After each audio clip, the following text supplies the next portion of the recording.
I want to address this to the CS Davis Chirchir. And we've been looking for him. And we can assure him, if we get to have a meeting with Davis, the story of road safety will start the vibration.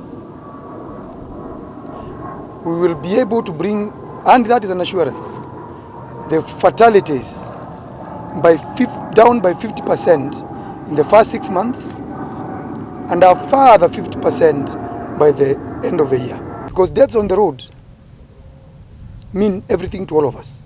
Our siblings, our children, our parents, our relatives, our friends.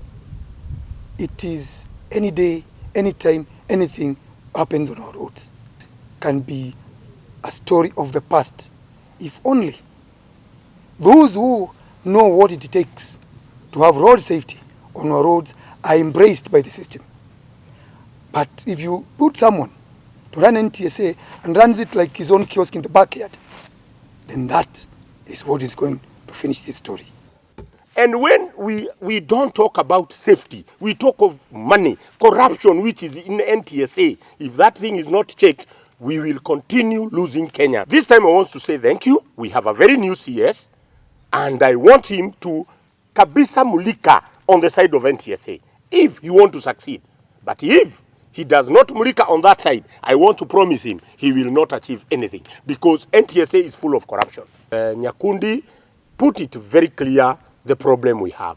Now it is our government to make sure they follow and they investigate what exactly Nyakundi said, because that is exactly what we've been saying, that NTSA is run by unqualified people. You can imagine a civil engineer being given the director of motor vehicle inspection.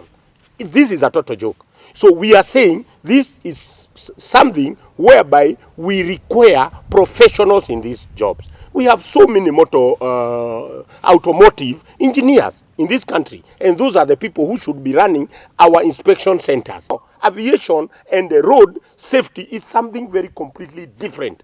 We need an automotive engineers to run this NTSA, and particular when we talk of the inspection area.